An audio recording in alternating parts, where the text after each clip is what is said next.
കഥാപാത്രത്തിൻ്റെ ഒരു യാത്രയാണ് 916 കുഞ്ഞൂട്ടൻ എന്ന് പറഞ്ഞ സിനിമ. അത്ഭുതദ്വീപിലെ ഗജേന്ദ്രൻ എന്ന് പറഞ്ഞാൽ അതെനിക്ക് വേണ്ടി ഉണ്ടായ പോലത്തെ ഒരു കഥാപാത്രമാണ്. സത്യത്തിൽ ആ സിനിമയാണ് ഗിന്നസ് ബുക്കിൽ കയറേണ്ടത്, ഞാനല്ലായിരുന്നു. കുറേ പേരുടെ അടുത്ത് ചോദിച്ചു ഇതിന് പൈസ ഡോളറായിട്ട് വരുന്നുണ്ടോ, മാസമാണോ ആഴ്ചയിലാണോ എന്നൊക്കെ ചോദിച്ചു. ഗിന്നസ് വേൾഡ് റെക്കോർഡ് ഹോൾഡർ എന്ന് പറഞ്ഞിട്ടൊരു നടൻ എന്ന് പറഞ്ഞിട്ടൊരു സംഭവം നമുക്ക് തരുന്നതിൻ്റെ ഒരു വലിപ്പം. ഞാൻ 1-2 താരങ്ങളുടെ ഒക്കെ അടുത്ത് പോയിട്ട് തമാശ രീതിയിൽ ഞാനൊരു സിനിമ ഡയറക്റ്റ് ചെയ്താൽ എങ്ങനെ ഉണ്ടാവും, ചേട്ടനൊരു വേഷം ചെയ്യുമെന്ന് ഇങ്ങനെ ചിരിക്കുകയായിരുന്നു.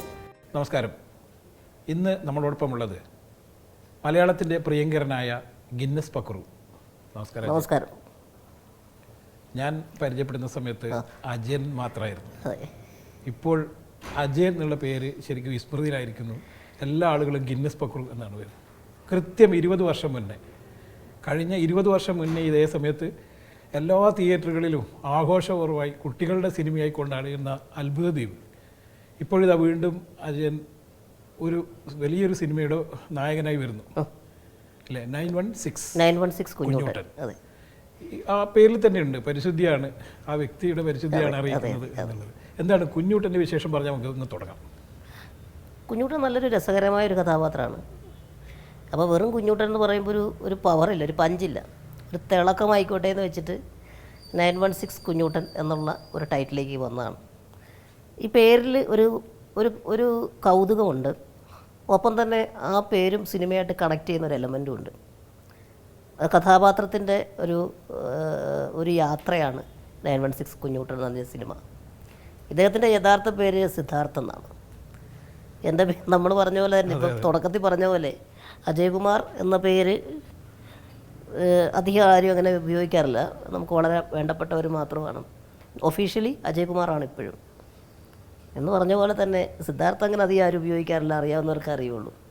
നാട്ടിൽ ഇയാൾ കുഞ്ഞൂട്ടനാണ്, അതാണ് ഇതിൻ്റെ ഒരു പ്രത്യേകത. സിനിമ ഡയറക്റ്റ് ചെയ്തിരിക്കുന്നത് ആര്യൻ വിജയാണ്, നവാഗതനാണ്. മോർസ് ഡ്രാഗൺ എൻ്റർടൈൻമെൻറ്റാണ് പ്രൊഡ്യൂസർ.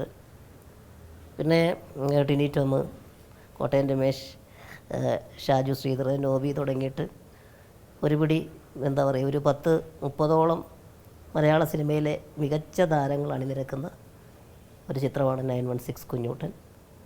നല്ല പാട്ടുകളുണ്ട്, പാട്ടുകളൊക്കെ ഇപ്പോൾ തന്നെ ശ്രദ്ധിക്കപ്പെട്ടിട്ടുണ്ട്. അതുപോലെ തന്നെ 2 നായികമാരാണ് സിനിമയിൽ, ഒന്ന് ഡയാന ഹമീദ്, പിന്നെ മറ്റൊന്ന് നിയ വർഗീസ്. ഇവർ 2 പേരുമാണ്. ഒരു ഫാമിലി എൻ്റർടൈനറാണ്. എന്ന് വെച്ച് കഴിഞ്ഞാൽ ഫാമിലിക്ക് മാത്രം എന്ന് പറയാനും പറ്റില്ല, അങ്ങനെ ഒരു പ്രത്യേക ഒരു ജോണറിൽ നമുക്ക് ഈ സിനിമ വയ്ക്കാൻ പറ്റില്ല. കാരണം എല്ലാ തരത്തിലുള്ള ആൾക്കാർക്കും രസിപ്പിക്കുന്ന തരത്തിലുള്ള ഒരു സിനിമയാണ്. കാരണം ഞാൻ തന്നെ ഒരു ഇടവേളയ്ക്ക് ശേഷമാണ് ഒരു പ്രധാന വേഷത്തിലെത്തുന്നത് മലയാളത്തിൽ. ഇളയരാജയ്ക്ക് ശേഷം ഒരു സോളോ പ്രധാന വേഷം ചെയ്യുന്നതാണ് ടൈറ്റിൽ റോളിൽ. അപ്പോൾ അതുകൊണ്ട് തന്നെ അത് അത്യാവശ്യം എല്ലാവർക്കും എല്ലാവരുടെയും അഭിരുചിക്ക് അനുസരിച്ചിട്ടുള്ള ഒരു സിനിമയായിരിക്കണം എന്നെനിക്കൊരു ആഗ്രഹം ഉണ്ടായിരുന്നു. അപ്പോൾ അങ്ങനെ നമ്മൾ കാത്തിരുന്ന് കിട്ടിയ ഒരു കഥാപാത്രമാണ് 916 കുഞ്ഞൂട്ടൻ. അപ്പോൾ ഇതിൻ്റെ കഥ നറേറ്റ് ചെയ്യുന്ന സമയത്ത് എനിക്ക് കുറച്ച് ടെൻഷൻസൊക്കെ ഉണ്ടായിരുന്നു. കാരണം ഇത് ശരിക്കും പറഞ്ഞാൽ എനിക്ക് വേണ്ടി, ഇപ്പോൾ അത്ഭുതദ്വീപിലെ ഗജേന്ദ്രൻ എന്ന് പറഞ്ഞാൽ അതെനിക്ക് വേണ്ടി ഉണ്ടായ പോലത്തെ ഒരു കഥാപാത്രമാണ്. പക്ഷേ ഈ ക്യാരക്ടർ അങ്ങനെയല്ല. ഇത് വേണമെങ്കിൽ ഉയരമുള്ളൊരു നായകനും ചെയ്യാം, ഒരിച്ചിരി മാസും അല്ലെങ്കിൽ ഒരിച്ചിരി സ്റ്റൈലൈസ് ചെയ്തിട്ടും. അതായത് ഇയാൾക്ക് പൊക്കക്കുറവാണെന്ന് ഇയാൾക്കും അറിയില്ല, ഇയാളുടെ കൂടെ ഉള്ളവർ സമ്മതിക്കുന്നുമില്ല. എന്നുവെച്ചാൽ നമ്മുടെ യഥാർത്ഥ അജയ്കുമാർ എന്ന ആ വ്യക്തിയുമായിട്ടുള്ളൊരു ചെറിയ ഷെയ്ഡും ഉണ്ട് ഇതിന്. പിന്നെ ഇയാളിൽ കുറേ കാര്യങ്ങൾ ഇയാൾ ചെയ്യുന്നുമുണ്ട്. അപ്പോൾ അതുകൊണ്ട് തന്നെ അത്തരത്തിലുള്ള ക്യാരക്ടർ വരുമ്പം നമുക്ക് അത് ഞാൻ തന്നെ വേണോ എന്നൊരു ചോദ്യം ഞാൻ കൊണ്ട് ചോദിച്ചു. അപ്പോഴാണ് ഇവർ പറയണത് അത് ചേട്ടൻ ചെയ്യുമ്പോഴാണ് അതിൻ്റെ ഒരു കൗതുകം ഉണ്ടാവുന്നത്. കാരണം ഇപ്പോഴത്തെ ഒരു മലയാള സിനിമയുടെ ഇതെന്ന് പറയുമ്പോൾ എന്തെങ്കിലും ഒരു വൗ ഫാക്ടർ വേണമല്ലോ, എന്തെങ്കിലും ഒരു ഡിഫറൻ്റ് ആയിരിക്കണം എന്ന് പറഞ്ഞിട്ട് ആ ക്യാരക്ടർ ഞാൻ ചെയ്യുന്നതാണ് കൗതുകം എന്നുള്ളത് അവരുടെ ഒരു പ്രോത്സാഹനത്തിൽ നിന്നാണ് എനിക്കൊരു ഊർജ്ജം കിട്ടിയത് ചെയ്യാനായിട്ട്. ഇപ്പോൾ ഈ കുഞ്ഞൂട്ടനിൽ പ്രധാന വേഷം ചെയ്യുന്നതിൻ്റെ എന്തായാലും കൗതുകമില്ല, അത് കുറേ കാലമായിട്ട് വളരെ സജീവമായി നിൽക്കുന്നു എന്നുള്ളതുണ്ട്. പക്ഷേ 20 വർഷം മുന്നേ വിനയൻ സാറ് ഈ അത്ഭുതദ്വീപിൽ പ്രധാനപ്പെട്ട വേഷം അജയനാണ് ചെയ്യുന്നത് എന്ന് പറഞ്ഞപ്പോൾ ഉണ്ടായിരുന്നൊരു വികാരം എന്തായിരുന്നു? ശരിക്കും പറഞ്ഞാൽ അങ്ങനൊരു സംഭവം പറഞ്ഞല്ല സാറിനെ വിളിക്കുന്നത്. അപ്പോൾ ഇതിനു മുമ്പ് അദ്ദേഹത്തിൻ്റെ ചില സിനിമകളൊക്കെ കണ്ടതിന് ശേഷം നമ്മുടെ സുഹൃത്തുക്കളൊക്കെ എന്നോട് പറഞ്ഞിട്ടുണ്ട്, എടാ അജയ, നീ വിനയൻ സാറിനെ ഒന്ന് പോയി കാണും. സാറിനെ കണ്ടു കഴിഞ്ഞ് കഴിഞ്ഞാൽ അദ്ദേഹം നിങ്ങളെ വെച്ച് ചിലപ്പോൾ ഒരു സിനിമ ചെയ്യുമായിരിക്കും. കാരണം അതിനു മുമ്പ് അദ്ദേഹം അത്തരത്തിലുള്ള ചില കാഴ്ചയില്ലാത്ത ആളുടേത്, അല്ലെങ്കിൽ മിണ്ടാത്ത ആൾക്കാർ, അങ്ങനെയൊക്കെയുള്ള ചില കഥാപാത്രങ്ങൾ അത്തരം സിനിമകളെടുത്ത് വിജയിപ്പിച്ചിട്ടുള്ള ഒരാളായതുകൊണ്ട്. പക്ഷേ എനിക്കൊരു പേടിയായിരുന്നു സാറിൻ്റെ അടുത്ത് പോയിട്ട് ഇങ്ങനെ ചോദിക്കാനായിട്ട്. കാരണം അദ്ദേഹം അങ്ങനെയുള്ള പടം ചെയ്യുന്ന ആളാണ്, അല്ലെങ്കിൽ അതുകൊണ്ട് വന്നാണെന്നെങ്ങാനും പറഞ്ഞാൽ പുള്ളിയുടെ പ്രതികരണം എങ്ങനെയായിരിക്കും എന്ന് പറയാൻ പറ്റില്ല. അപ്പോൾ അതുകൊണ്ടൊരു ടെൻഷൻ ഉള്ളതുകൊണ്ട് ഞാനിങ്ങനെ കാത്തിരിക്കുകയായിരുന്നു മിണ്ടാതെ. ഒരു ദിവസം അപ്രതീക്ഷിതമായിട്ടൊരു കോൾ വരുന്നു, ഞാൻ എടുക്കുന്നു. പക്രു, ഞാൻ വിനയനാ എന്ന് പറഞ്ഞു. അല്ല അജയ, ഞാൻ വിനയനാ. ആ സാറേ എന്ന് ചോദിച്ചു. മോനെ, ഞാനൊരു പൊക്കം കുറഞ്ഞവരെ വെച്ചിട്ടൊരു സിനിമ ആലോചിക്കുന്നുണ്ട്. നിനക്ക് എത്ര പേരെ അറിയാം? നിനക്കും അതിനകത്തൊരു വേഷമുണ്ടെന്നേ പറഞ്ഞുള്ളൂ. അതാണ് അദ്ദേഹത്തിൽ നിന്ന് ആദ്യമായിട്ട് വന്ന ഒരു കോള്. അപ്പം ഞാൻ സാറിനോട്, സാറേ എനിക്കൊരു 3 പേരെ അല്ല ഒരു 4 പേരെയൊക്കെ അറിയാമെന്ന് വെച്ച് കഴിഞ്ഞാൽ ഈ ജോക്കർ അതിലത്തൊക്കെ അങ്ങനെ അതിൽ കൂടുതൽ ആൾക്കാരെ ഞാൻ കണ്ടിട്ടില്ല സാറേ എന്ന് പറഞ്ഞു. ഓക്കേടാ, അപ്പോൾ കുഴപ്പമില്ല, നമുക്ക് എന്തായാലും നോക്കാം എന്ന് പറഞ്ഞിട്ട് സാറൊരു പത്രപരസ്യം ചെയ്യുക. ആ പരസ്യം ചെയ്തതിന് ശേഷം ആ പരസ്യം വന്നതോടുകൂടി എവിടെ നിന്നെല്ലാമാണോ കുറേ ആൾക്കാർ വന്നത്. അതിൽ നമ്മുടെ സൈസും കുറച്ചും കൂടെ ഹൈറ്റ് കൂടിയ ആൾക്കാരേ ഉള്ളൂ. അത് സാധാരണ നോർമൽ ആൾക്കാരിൽ നിന്ന് കുറച്ച് ഹൈറ്റുള്ള ആൾക്കാരൊക്കെ വന്നവരെയൊക്കെ ഡിസ്ക്വാളിഫൈഡായി. അപ്പോൾ അവരെല്ലാം ചിരിച്ചോണ്ടാണ് ഭയങ്കര ഹാപ്പി ആയിട്ടാണ് പോകുന്നത്. കാരണം എന്താ വെച്ചാൽ ആദ്യമായിട്ടാണ് പൊക്കം കൂടി എന്ന് പറഞ്ഞിട്ട് അവരെ മാറ്റുന്നു. അപ്പോൾ അതുകൊണ്ട് അവരൊക്കെ ഭയങ്കര എൻ്റർടൈൻ ചെയ്തിട്ടൊക്കെ അതിൻ്റെ സ്പിരിറ്റിലെടുത്താണ് പോകുന്നത്. അപ്പോൾ ഏറ്റവും ഹൈറ്റ് കുറഞ്ഞ കുറേ ആൾക്കാരെ സെലക്ട് ചെയ്യുന്ന പ്രോസസ്സാണ് നടന്നത്. അന്നത്തെ ദിവസമാണ് ഞാൻ ഇത്ര ആൾക്കാരെ ഒരുമിച്ച് കാണുന്നത്. ഒരു 10-25 പേരെ. അന്നൊരു ഫോട്ടോഷൂട്ടും കാര്യങ്ങളൊക്കെ സാറിൻ്റെ വീട്ടിലുണ്ടായിരുന്നു. അതും കഴിഞ്ഞിട്ട് പടം അനൗൺസ് ചെയ്ത് പൂജയുടെ ദിവസമാണ് ഞാൻ അറിയുന്നത് ഇതിൽ അത്യാവശ്യം ശ്രദ്ധിക്കപ്പെടുന്നൊരു വേഷമായിരിക്കും. അപ്പോഴും ഗജേന്ദ്രൻ്റെ വലിപ്പം എൻ്റെ അടുത്ത് സാറ് പറഞ്ഞിട്ടില്ല. പിന്നീട് ഞാൻ ചെയ്ത് വന്നപ്പോഴാണ് എനിക്ക് മനസ്സിലായത് ഈ ക്യാരക്ടർ ഇത്രയും ഒരു എന്താ പറയുന്നത്, ഒരു ബലമുള്ള ക്യാരക്ടറാണല്ലോ. എന്ന് വെച്ചാൽ സാറ് സ്ലോലിയാണ് എനിക്ക് അത് നമ്മളിലേക്ക് കൊണ്ടുവന്നത്. ചിലപ്പോൾ നീയാണ് അങ്ങനത്തെ ഒരു ക്യാരക്ടർ ചെയ്യുന്നതെന്നൊക്കെ പറഞ്ഞാൽ ചിലപ്പോൾ ടെൻഷൻ അടിച്ചത് ഇല്ലാതാവുമെന്ന് പേടിച്ചിട്ടായി. പക്ഷേ അദ്ദേഹത്തിൻ്റെ ആ ഒരു ബ്രില്യൻസ്, അദ്ദേഹം അത് ഡീൽ ചെയ്തത് ആ രീതിയിലായിരുന്നു. അപ്പോൾ അതാണ് ഇപ്പോൾ ഈ പറഞ്ഞ ചോദ്യത്തിന് എനിക്ക് ഉത്തരം. എനിക്ക് അങ്ങനെയാണ് കോൾ വന്നത്. ഒരിക്കലും പ്രധാന വേഷമൊന്നുമില്ല. പക്ഷേ ഇപ്പോൾ സന്തോഷം എന്താണെന്ന് വെച്ചാൽ നമ്മൾ അത്ഭുതദ്വീപ് 2 അനൗൺസ് ചെയ്തിട്ടുണ്ട്. അത് സാറ് തന്നെയാണ് അദ്ദേഹത്തിൻ്റെ ഒഫീഷ്യൽ പേജിലൂടെ അനൗൺസ് ചെയ്തത്. അതിൽ സാറ് പറഞ്ഞിരിക്കുന്നത് പ്രധാന നായകൻ ഉണ്ണി മുകുന്ദൻ എന്നാണ്. ഉണ്ണി മുകുന്ദനോടൊപ്പം പക്രു എന്ന് പറഞ്ഞിട്ട് അദ്ദേഹത്തിൻ്റെ ആ ഒരു ടൈറ്റിലിൽ തന്നെ എന്നെ മെൻഷൻ ചെയ്തു എന്നുള്ളത് ഒരു വലിയ സന്തോഷം തരുന്നൊരു കാര്യമാണ്. ഇതിൽ ആദ്യം ഈ അത്ഭുതദ്വീപിൽ പൃഥ്വിരാജുണ്ട്, അതുപോലെ തന്നെ അമ്പിളിച്ചേട്ടൻ ഉണ്ടായിരുന്നു. അങ്ങനെ കുറേ ആർട്ടിസ്റ്റുകളുണ്ട്. പോരാതിന് മല്ലിക അത് പറഞ്ഞ വലിയൊരു പിന്നെ ആർട്ടിസ്റ്റും അതിൽ അഭിനയിക്കുന്നുണ്ട്. അപ്പോൾ ഈ സമയത്ത് ശരിക്കും അജയന് ഇപ്പോൾ പോലെ അല്ലല്ലോ, അന്നത്തെ ഒരു 20 വർഷം ബാക്കിൽ എന്ന് പറഞ്ഞാൽ അജയനകത്ത് ചെറിയൊരു ഭയമൊക്കെ തോന്നിയിട്ടുണ്ടാവില്ലേ? എങ്ങനെയുണ്ടായിരുന്നു ഇവരൊക്കെ ആയിട്ടുള്ള ഒരുമിച്ച് അഭിനയിക്കുന്നത്? എനിക്ക് പൂജയുടെ സമയത്ത് ചെന്നപ്പം രാജുവിൻ്റെ അമ്മ മല്ലിക ചേച്ചി എന്നെ അടുത്ത് വിളിച്ച് നിർത്തിയിട്ട് കുറച്ച് കാര്യങ്ങളൊക്കെ പറഞ്ഞു. പോലെ ഇത് നല്ല ക്യാരക്ടറാണ് മോൻ, നല്ല രസമായിട്ട് ചെയ്യണമെന്നൊക്കെ പറഞ്ഞിട്ട് എന്നെ ഒന്ന് മോട്ടിവേറ്റ് ചെയ്തു. പിന്നെ മറ്റൊരു കാര്യം എന്താണെന്ന് വെച്ച് കഴിഞ്ഞാൽ രാജുവിനെ പരിചയപ്പെട്ട് കഴിഞ്ഞപ്പോൾ എനിക്ക് മനസ്സിലായി ഇത്ര സിമ്പിളാണ്. വളരെ എന്താ പറയുന്നത്, നമ്മളെ കംഫർട്ടബിൾ ആക്കുന്ന തരത്തിൽ ഓരോ സീൻ കഴിയുമ്പോഴും ഇപ്പോൾ എന്നെയാണെങ്കിലും സാജൻ സാഗരയാണെങ്കിലും മറ്റ് ചെറിയ ആളുകളോടൊക്കെ തന്നെ വളരെ സ്നേഹപൂർവ്വമാണ് രാജുവൊക്കെ പെരുമാറിയിട്ടുള്ളത്. രാജു മാത്രമൊന്നുമില്ല, അമ്പിളിച്ചേട്ടൻ അവിടെ ഉണ്ട്. അതെനിക്കൊരു ബലമാണ്. കാരണം അമ്പിളിച്ചേട്ടനൊപ്പം ഞാൻ അമ്പിളിയമ്മാവൻ തൊട്ട് ഒന്നിച്ച് വന്നിരിക്കുന്നതുകൊണ്ട് കുറേ സിനിമകളിലൊക്കെ അഭിനയിച്ചിരിക്കുന്നതുകൊണ്ട് അദ്ദേഹത്തിന് എന്നെ അറിയാം. ജഗദീഷ് ചേട്ടനുണ്ട്, ഷോയിലൂടെയൊക്കെ ഞങ്ങൾക്ക് ഒരുപാട് പരിചയമുള്ളതുകൊണ്ട്. പിന്നെ ഇന്ദ്രൻ ചേട്ടൻ, അദ്ദേഹം അതുപോലെ തന്നെ. അപ്പം സെറ്റെല്ലാം നല്ല രസമായിട്ട് തന്നെ നമ്മളെ അറിയുന്നവരും നമ്മളെ പ്രോത്സാഹിപ്പിക്കുന്നവരും ഒക്കെ തന്നെയാണ്. അപ്പോൾ അതുകൊണ്ട് തന്നെ പിന്നെ ഷൂട്ട് കഴിഞ്ഞ് മാറി നിൽക്കുന്ന സമയത്തൊക്കെ രാജുവും ഞാനുമായിട്ട് കുറച്ചുകൂടെയൊക്കെ അടുത്ത് ഒരു നല്ലൊരു സൗഹൃദം ഉണ്ടായിട്ടുണ്ട്. അതിനകത്തുനിന്ന് രാജുവിൻ്റെ പേഴ്സണൽ എക്സ്പീരിയൻസും അതുപോലെ എൻ്റെ പേഴ്സണൽ എക്സ്പീരിയൻസും അതൊക്കെ ഞങ്ങൾക്ക് ഷെയർ ചെയ്യാനും കുറച്ചുകൂടെ നന്നായിട്ട് അടുക്കാനും അങ്ങോട്ടും ഇങ്ങോട്ടും ഒരു നല്ല ഒരു കെമിസ്ട്രി ഉണ്ടാക്കിയെടുക്കാനും ഒക്കെ പറ്റി. പ്രത്യേകിച്ച് ഫൈറ്റ് സീക്വൻസും കാര്യങ്ങളൊക്കെ വരുന്നതും. പിന്നെ ആ സിനിമയെ സംബന്ധിച്ചിടത്തോളം ആ സിനിമ തന്നെ ആ നാട്ടിൽ തന്നെ കൗതുകമായിരുന്നു. അത് എവിടെയായിരുന്നു ഷൂട്ട്? പാലക്കാടായിരുന്നു ഷൂട്ട്. അതിൻ്റെ സെറ്റ് ഇട്ടിരുന്നതും പാലക്കാട് തന്നെ. പിന്നെ കുറച്ച് സീക്വൻസ് കടലിൻ്റെ ഭാഗമെല്ലാം ഗോവയിൽ കുന്ത എന്ന് പറഞ്ഞ സ്ഥലത്ത് ചങ്ങാടമൊക്കെ ഉണ്ടാക്കി. ആ കടൽ തീരം അവിടെയായിരുന്നു. പിന്നെ ഒരു പാട്ടുണ്ട്, ആ പാട്ട് ഹൈദരാബാദിലെടുത്തത്. അങ്ങനെ ഒരു 3-4 ലൊക്കേഷനുകളിലായിരുന്നു. ഏതാണ്ട് 40-45 ദിവസമേ ഷൂട്ടും വന്നുള്ളൂ. അതൊരു വലിയൊരു അത്ഭുതമാണ്. കാരണം അന്നത്തെ കാലത്ത് ഇത്രയും 360-നടുത്ത ആൾക്കാരെ വെച്ച് ഇങ്ങനെ ഒരു വലിയ ഫ്രെയിമിൽ അത് ചെയ്യാമെന്ന് പറയുമ്പോൾ അതൊരു വലിയ ടീം വർക്കായിരുന്നു. അത് വിനയൻ സാറ്, ക്യാമറ ഷാജിയേട്ടൻ, art director Muthuraj, costume SB Satheesh, makeup Pattanam ഷായ്ക്ക, അങ്ങനെ അവരുടെ ഒരു എഫർട്ട് ഭയങ്കരമായിട്ട് അതിൽ വർക്കായിട്ടുണ്ട്. അല്ല, ഇങ്ങനത്തെ ഒരു സിനിമ പിന്നീട് ഇംഗ്ലീഷുകാരൊക്കെ കണ്ടിട്ട് ഇത് അത്ഭുതപ്പെട്ടു എന്ന് പറഞ്ഞു. കാരണം എങ്ങനെയാണ് ഇങ്ങനെ ഒരു സിനിമ ഉണ്ടാക്കിയത്, ഇത്രയും ആളുകൾ എങ്ങനെ കോർഡിനേറ്റ് ചെയ്തു, വലിയ അത്ഭുതകരമായിട്ടാണ്. സത്യത്തിൽ ആ സിനിമയാണ് ഗിന്നസ് ബുക്കിൽ കയറേണ്ടത്, ഞാനല്ലായിരുന്നു. കാരണം ആദ്യമായിട്ടാണ് അത്രയും ആൾക്കാരെ വെച്ചിട്ട് അങ്ങനെ ഒരു സിനിമ. പക്ഷേ എന്തുകൊണ്ട് ഈ സിനിമ ഇത് ചെയ്യുന്ന സമയത്ത് സിനിമ ഷൂട്ട് ചെയ്യുന്നതിൻ്റെ ഫുൾ ഫുട്ടേജൊക്കെ അവർക്ക് വേണ്ടി വരും. ഇതെന്താണ്. പിന്നെ രണ്ടാമത്തെ കാര്യം, അതിനകത്ത് ഗ്രാഫിക്സ് ഉപയോഗിച്ചിട്ടുണ്ട്. അമ്പിളിച്ചേട്ടനെയൊക്കെ ചെറുതാക്കിയപ്പോൾ അതിൻ്റെ അവർ കാണുമ്പോൾ എത്ര പേരെ, ഞാനും ഗ്രാഫിക്സ് ആണോ എന്ന് ചോദിച്ചു. അപ്പോൾ അത്തരത്തിലുള്ള ചില കാര്യങ്ങളൊക്കെ തോന്നിയിട്ടുണ്ട്. അപ്പോൾ അത് ആണ് ആ സിനിമ കയറാനുള്ള ഒരു ഡിസ്ക്വാളിഫിക്കേഷനായിട്ട് അവർ പറയുന്നത്. പക്ഷേ ഇപ്പോഴും ഞാൻ പറയണത് അത് ഗിന്നസ് വേൾഡ് റെക്കോർഡിൽ കയറേണ്ട സിനിമ തന്നെയാണ്.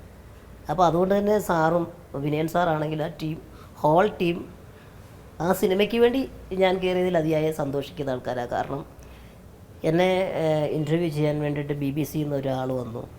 അദ്ദേഹത്തിൻ്റെ പേര് ജോൺ എന്നായിരുന്നു. അപ്പോൾ ആ ഇൻ്റർവ്യൂവിനിടയ്ക്ക് ഡോക്യുമെൻ്ററി ആയിരുന്നു. അതിനിടയിൽ സിനിമകളെ പറ്റി പറയുമ്പോൾ ഇൻസേർട്ട് ചെയ്യാൻ വേണ്ടിയിട്ട് ഞാൻ അത്ഭുതദ്വീപിൻ്റെ ഒരു DVD കൊടുക്കുമായിരുന്നു.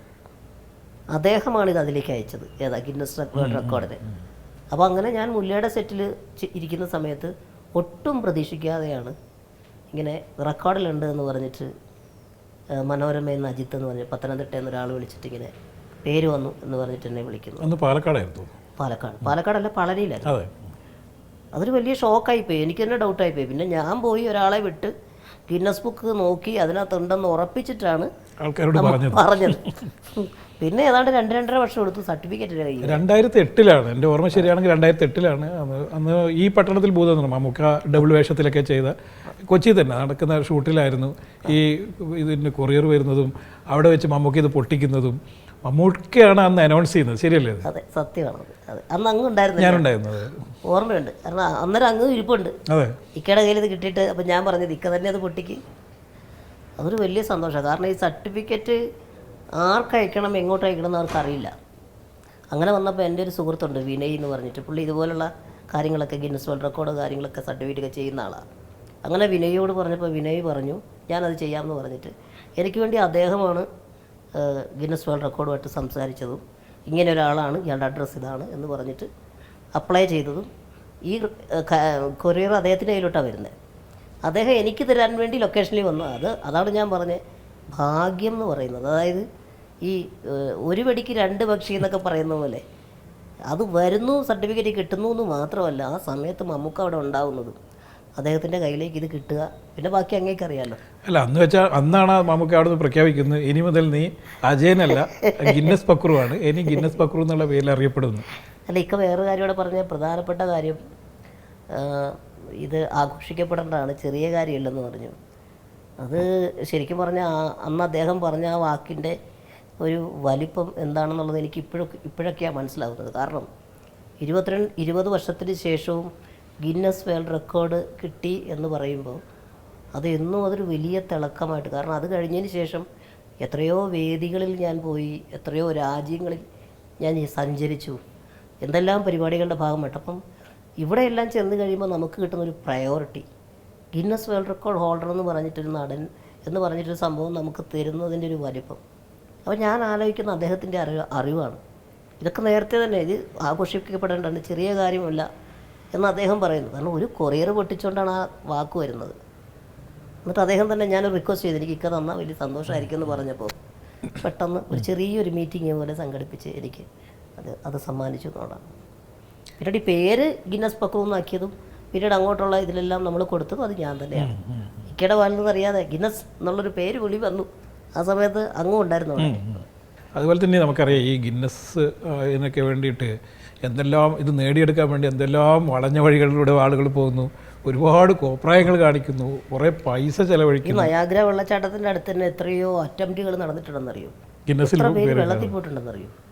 അത് കഴിഞ്ഞതിന് ശേഷം അവിടെ തന്നെ ബോർഡ് വെക്കേണ്ടി വന്നത് റിസ്ക്കാണ്, ആരും അത്തരം റെക്കോർഡ് അറ്റംപ്റ്റ് ഇവിടെ നടത്തരുതെന്നൊക്കെ പറഞ്ഞിട്ട് അവിടെ അതുപോലുള്ള കാര്യങ്ങൾ വന്നു. കാരണം അതുപോലെ റിസ്ക് പിടിച്ച ഒരുപാട് കാര്യങ്ങൾ പലരും ചെയ്തിട്ടുണ്ട്. പക്ഷേ അതുമാത്രമല്ല, കുറേ പേരുടെ അടുത്ത് ചോദിച്ചു ഇതിന് പൈസ ഡോളറായിട്ട് വരുന്നുണ്ടോ, മാസമാണോ ആഴ്ചയിലാണോ എന്നൊക്കെ ചോദിച്ചിട്ടുണ്ട്.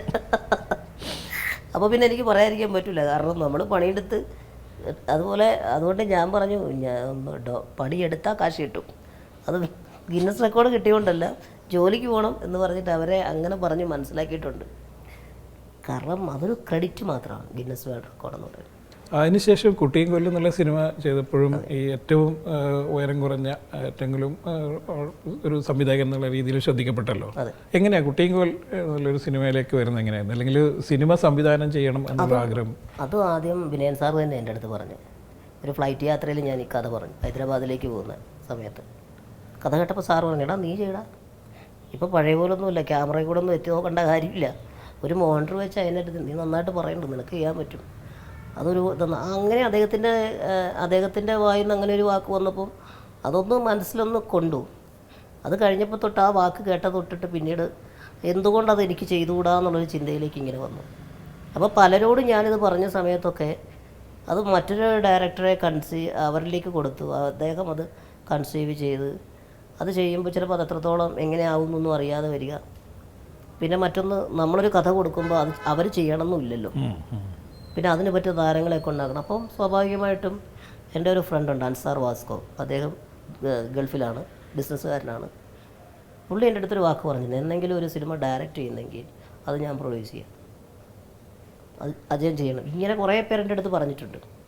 അമേരിക്കയിലൊരു ഡോളർ രാജേട്ടനുണ്ട്, അദ്ദേഹം പ്രൊഡ്യൂസറാണ്, അദ്ദേഹം പറഞ്ഞിട്ടുണ്ട് ഞാൻ ചെയ്യാം, അങ്ങനെയൊക്കെ. അപ്പോൾ അങ്ങനെ കുറേ പേര് നമ്മളെ മോട്ടിവേറ്റ് ചെയ്തിട്ടുണ്ട്, ഭയങ്കരമായിട്ട് പ്രോത്സാഹിപ്പിച്ചിട്ടുണ്ട്.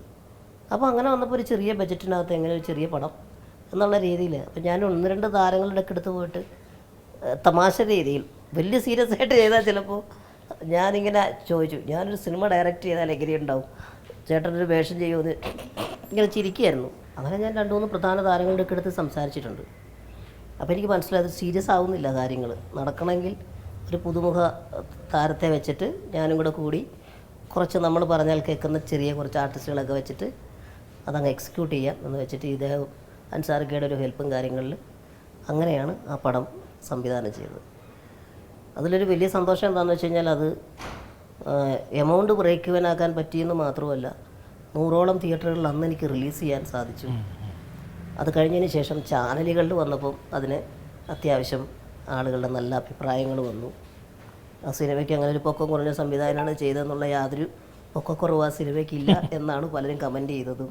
അപ്പോൾ അതൊക്കെ വളരെ സന്തോഷമായിട്ട് ഞാനത് ചെയ്യുന്നത്. പിന്നെ അതൊരു ഗിയർ ഷിഫ്റ്റാണ്. കാരണം നമ്മളൊരു അഭിനയിച്ചുകൊണ്ടിരിക്കുന്നതിനിടയിൽ ഇതിനോടുള്ള പാഷൻ കൊണ്ട് നമുക്ക് എന്തെങ്കിലുമൊക്കെ വീണ്ടും എന്തെങ്കിലും മാറി ചിന്തിക്കണം, അല്ലെ വേറെ ചെയ്യണം എന്നുള്ളൊരു അതിയായ ആഗ്രഹത്തിൻ്റെ പുറത്ത് ചെയ്തതാണ്. പിന്നെ അതിൻ്റെ ഒരു ഗുണം എന്താണെന്ന് വെച്ചാൽ മിമിക്രി കലാകാരന്മാരിലുള്ള പല നടന്മാരും ഞാനത് ചെയ്തതിന് ശേഷം അവരെല്ലാം വളരെ ധൈര്യപൂർവ്വം സിനിമ ചെയ്യാൻ തയ്യാറായി എന്നുള്ളതൊരു വലിയ സന്തോഷം. പിന്നെ ഷാജോൺ ചെയ്തു, പിഷാരടി ചെയ്യുന്നു, നാദർഷിക വരെ. കാരണം എന്നേക്കാൾ എത്രയോ സീനിയറാണ് നാദർഷിക. അദ്ദേഹം പോലും ഇക്കയൊക്കെ എൻ്റെ അടുത്ത് പറഞ്ഞിട്ടുണ്ടാകും, നമുക്ക് ഇതിനൊക്കെയൊക്കെ ഒരു ഊർജ്ജം നീയാണെന്നും കൂടി പറഞ്ഞിട്ടുണ്ട്. കാരണം എനിക്ക് അങ്ങനെ അതൊരു തിയേറ്ററിലെത്താൻ കഴിഞ്ഞെങ്കിൽ എന്തുകൊണ്ട് എന്ന് പറയുന്നൊരു സാധനമുണ്ട്. അപ്പോൾ അത് തീർച്ചയായിട്ടും അവർക്കൊക്കെ അതൊരു പ്രചോദനമായിട്ടുണ്ടെന്ന് അറിഞ്ഞതിലും വളരെ സന്തോഷമുണ്ട്. അജയ് ഇപ്പം മിമിക്രിയെ കുറിച്ച് പറഞ്ഞിട്ടുണ്ടാവും. അജയൻ വിദ്യാർത്ഥിയായിരിക്കുന്ന സമയത്ത് തന്നെ യൂണിവേഴ്സിറ്റി തലത്തിലൊക്കെ പ്രൈസ് മേടിച്ചിട്ടുള്ള വളരെ അറിയപ്പെടുന്ന ഒരു മിമിക്രി ആർട്ടിസ്റ്റായിരുന്നു. പിന്നീട് കഥാപ്രസംഗത്തിലേക്ക് ഷിഫ്റ്റ് ചെയ്യുന്നു. കേരളത്തിൽ അങ്ങോളം ഇങ്ങോളം കഥാപ്രസംഗമൊക്കെ അവതരിപ്പിച്ചിട്ടുണ്ട്. ആ കാലത്തെയൊക്കെ എങ്ങനെയാണ് ഇപ്പോൾ ഓർക്കുന്നത്? ഇപ്പോൾ ശരിക്കും പേടിയോടെയാണ് ഓർക്കുന്നത്. കാരണം എനിക്ക് തന്നെ വിശ്വസിക്കാൻ പറ്റുന്നില്ല. ഞാനൊരു 2.5 മണിക്കൂർ കഥാപ്രസംഗമൊക്കെ ഒരു 3 സ്റ്റേജ് ഒക്കെ ചെയ്തു എന്ന് പറയുന്നത്.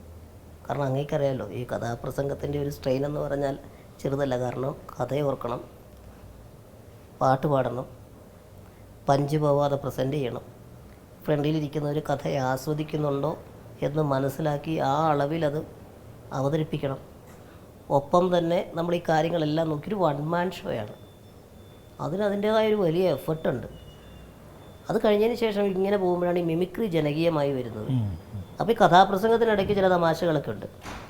അതൊക്കെ പറയുമ്പോൾ വിചാരിക്കാത്ത ചിരിയാണ്. അതായത് അത്രയും ചിരിക്കേണ്ട കാര്യമൊന്നുമില്ല. പക്ഷേ ഈ സിനിമ എൻ്റെ കഥാപ്രസംഗം അത്ര സീരിയസ് ആയതുകൊണ്ട് അതിനിടയിൽ വരുന്ന ചെറിയ എന്താ പറയുന്നത് ലൈറ്റ് അടിക്കുന്ന പോലത്തെ ചില തമാശകളൊക്കെ ഉണ്ട്. ആ പോർഷൻ വരുമ്പോൾ ഭയങ്കര ചിരി, ചേച്ചിമാരൊക്കെ ഫ്രണ്ടിലൊക്കെ ഉള്ളു. അപ്പോൾ എനിക്ക് ചെറുതായിട്ട് കത്തി. കാരണം നമുക്ക് ഈ ഹ്യൂമറാണല്ലോ കൂടുതൽ ഇവരെടുക്കുന്നത് സീരിയസിനേക്കാളും എന്ന് പറഞ്ഞിട്ട്. അത് കഴിഞ്ഞതിന് ശേഷം 1 മണിക്കൂർ കഥയാക്കി, 1 മണിക്കൂർ മിമിക്രിയാക്കി. മിമിക്സ് പരേഡ് ഒരു 3 കലാകാരന്മാരെയും കൂടെ ചേർന്ന് മിമിക്സ് പരേഡ് കുറച്ചും കൂടി ശക്തമായി വരുന്നൊരു സമയമാണ്. അപ്പോൾ ഈ കഥാപ്രസംഗം ഒരു മിനിമം ഗ്യാരണ്ടി ഓഡിയൻസ് അവിടേക്ക് ഇരുന്ന് കാണുന്നെങ്കിലും മിമിക്രി സമയമാകുമ്പോൾ എവിടെ നിന്നാണെന്നറിയില്ല യൂത്തും അവരെല്ലാവരുടെ വന്നിട്ട് പാക്ഡ് ഓഡിയൻസ് ആയിരിക്കും. അതങ്ങോട്ട് കഴിഞ്ഞാൽ പിന്നെ ചിരി മാത്രമേ ഉള്ളൂ. അപ്പോൾ എനിക്ക് തോന്നി, കാരണം അതിനകത്ത് ഈ കഥാപ്രസംഗം പോലെയല്ല, ഒരുപാട് റിലാക്സ് ചെയ്ത് പ്രസൻറ്റ് ചെയ്യാനുള്ള ഏരിയ അത്. നമ്മൾ ഭയങ്കരമായിട്ട് ഇഷ്ടപ്പെട്ട് ചെയ്ത് തുടങ്ങുന്ന പോലെ തന്നെ റെസ്റ്റ് ഉണ്ട്. പാട്ട് ഓർക്കണ്ട, കഥ ഓർക്കണ്ട, ആ 5 മിനിറ്റ് സ്കിറ്റ് കഴിഞ്ഞാൽ അത് മാത്രമേ ഓർത്താൽ മതി. സിറ്റുവേഷൻ പിന്നെ മറ്റ് കലാകാരന്മാരുടെ കോൺട്രിബ്യൂഷനും ഉണ്ട്. താരങ്ങളെയൊക്കെ അനുകരിക്കുമ്പോൾ ഭയങ്കര കയ്യടിയാണ്. അപ്പം ഷാജോൻ്റെ ചേട്ടൻ കലാഭവൻ ഷിബു ഇപ്പോൾ ബഹ്റിൻ റേഡിയോയിലാണ്. ഷിബു ഉണ്ട്, MN ചേട്ടനുണ്ട് എൻ്റെ കൂടെ കൊങ്കോട്ടറമ്പ് വായിക്കുന്നത്. അങ്ങനെ ഞങ്ങൾ 3 പേര് കൂടിയാണ് ആദ്യം ഈ പ്രോഗ്രാം ചെയ്യുന്നത്. അത് മിമിക്രി, പിന്നീട് ഹാസ്യകഥ, അതായത് കഥാപ്രസംഗ ഹാസ്യ കലാപരിപാടിയായി ഞങ്ങളുടെ. അത് കഴിഞ്ഞ് കുറച്ചുകൂടെ അങ്ങോട്ട് പോകെ കഥാപ്രസംഗം പൂർണ്ണമായിട്ടും മാറ്റിയിട്ട് മിമിക്സിലേക്ക് മാത്രം വന്നു. അല്ല, ആ സമയത്ത് കഥാപ്രസംഗം പൂർണ്ണമായും കേരളത്തിൽ നിന്ന് ഏതാണ്ട് തീർന്നുകൊണ്ടിരിക്കുന്ന സമയം കൂടി ആയിരുന്നല്ലോ. അല്ല, അങ്ങനെ തീർന്നെന്ന് ഞാൻ പറയാൻ പാടില്ല. കാരണം ഇപ്പോഴും കഥാപ്രസംഗം അവതരിപ്പിക്കുകയും അതുകൊണ്ട് ജീവിക്കുകയും വേദികളിലൊക്കെ തന്നെ പെർഫോമൻസ് ചെയ്യുന്ന കാതികരുണ്ട്. അതായത് നമ്മുടെ സാംബശിവൻ സാറിൻ്റെയും കടാമംഗലം സാറും എല്ലാം കഴിഞ്ഞിട്ട് പിന്മുറയായിട്ട് വരുന്ന ഈ കല കൊണ്ട് നടക്കുന്ന കലാകാരന്മാരുണ്ട്. എന്നാൽ പോലും ഓരോ കാലഘട്ടങ്ങളിലായിട്ട് ഈ ജനകീയ കല എന്ന് പറഞ്ഞിട്ട് ഒരു പരിപാടിയുണ്ടല്ലോ. അപ്പം അതിനകത്ത് ഈ പറഞ്ഞ പോലെ തന്നെ മിമിക്സ് പരേഡിൻ്റെ ഒരു സുവർണകാലം ഉണ്ടായിരുന്നു. കലാഭവനും അതുപോലെ തന്നെ അതെ ഹരിശ്രീ കോട്ടയം നസീർക്കയുടെ ട്രൂപ്പിലാണ് ഞാനും ജയസൂര്യയൊക്കെ ഒന്നിച്ചുണ്ടായിരുന്നത്. ടിനി ടോം ഞങ്ങളെല്ലാവരും ഒന്നിച്ചുണ്ടായിരുന്നത്. അത് കഴിഞ്ഞിട്ട് നാദഷിക്കയുടെ ട്രൂപ്പ് യൂണിവേഴ്സലിൽ ഞങ്ങളെല്ലാവരും ഒന്നിച്ചുണ്ടായിരുന്നു. പിന്നെ ഞങ്ങൾ സെപ്പറേറ്റ് ഈ ചെറിയ പരിപാടികൾ ചെയ്യാൻ തുടങ്ങി, ചാനലുകളിൽ പരിപാടി ചെയ്യാൻ തുടങ്ങി. അങ്ങനെയാണ് നമ്മൾ അങ്ങനെ വന്നത്. ഇപ്പം ചാനലിൽ പരിപാടി പറഞ്ഞപ്പോഴാണ് ഇപ്പം നിങ്ങളുടെ നല്ലൊരു ഒരു പെയറായിരുന്നു ശരി ടിനി ടോം അജയൻ എന്ന് പറയുന്നത്. രണ്ടും വളരെ കൃത്യമായി കൊടുക്കുകയും വാങ്ങുകയൊക്കെ ചെയ്തുകൊണ്ട് എങ്ങനെയാണ് അത് ക്രിയേറ്റ് ചെയ്യപ്പെട്ടത്? അല്ല, അത് പറയുമ്പോൾ വീണ്ടും നമ്മൾ ഈ 916 കുഞ്ഞോട്ടിലേക്ക് വരണം. കാരണം ഈ നമ്മൾ കുറേ കാലം ഞങ്ങളിങ്ങനെ സ്റ്റേജ് പരിപാടികളും ചാനൽ പരിപാടികളും എല്ലാം കഴിഞ്ഞു. ഞാൻ സംവിധാനം ചെയ്ത സിനിമയിൽ ഒരു ചെറിയൊരു ക്യാരക്ടർ ടിനി ചെയ്തായിരുന്നു. ടിനി നായകനായിട്ട് അഭിനയിച്ച സിനിമ ഹൗസ്ഫുള്ളിൽ ഒരു ചെറിയ ക്യാരക്ടർ ഞാനും അഭിനയിച്ചിട്ടുണ്ടായിരുന്നു. പക്ഷെ ഞങ്ങൾ ഈ പറഞ്ഞ പോലെ തന്നെ ഒരു 2 പേർക്കും എനിക്ക് പ്രാധാന്യമുള്ള ഒരു സിനിമയിൽ അത്യാവശ്യം കുറച്ച് കൂടുതൽ സമയം സ്ക്രീൻ സ്പേസ് കിട്ടുന്ന ടിനിയുടെ ഒരു ക്യാരക്ടറാണ് ഈ 916 കുഞ്ഞുട്ടലിൽ. ടിനി മാത്രമല്ല, ഒരു പുതുമുഖ നടനൂടെ ഉണ്ട്. അത് ഞാൻ ആദ്യം പറഞ്ഞതിൽ വിട്ടുപോയൊരു പേരാണ് രാകേഷ് സുബ്രഹ്മണ്യം. അങ്ങനെ 3-4 കോട്ടയം രമേശുണ്ട്. അങ്ങനെ 3-4 പ്രധാന കഥാപാത്രമുണ്ട്. പിന്നെ ഈ ലൈനപ്പ് കാണുമ്പോൾ ഒരു പക്ക തമാശ ചിത്രമായിരിക്കും. ടിനി ഞാനും കൂടെ പണ്ട് കാലത്ത് സ്റ്റേജിലൊക്കെ വന്നിട്ട് അങ്ങോട്ടും ഇങ്ങോട്ടും കൗണ്ടറുകളും തമാശകളും അങ്ങനെയൊക്കെയുള്ള കഥാപാത്രങ്ങളായിരിക്കും നമ്മുടെ സിനിമയിലെന്ന് ചിന്തിക്കേണ്ട. പക്ക സീരിയസ് ക്യാരക്ടറാണ് ടിനിയുടേത്, നല്ല പഞ്ചുള്ളത്. തമാശകൾ വേറെ ആൾക്കാരൊക്കെ നമ്മുടെ സിനിമയിൽ പറയുന്നുണ്ടെങ്കിലും ഞാനും അങ്ങനെ തന്നെ. എല്ലാവരും അത്യാവശ്യം ഇപ്പോഴത്തെ ഒരു ഓഡിയൻസിനെ മുന്നിൽ കണ്ടുകൊണ്ടുള്ള ഒരു പ്രസൻറ്റേഷനാണ് ഈ സിനിമയിൽ.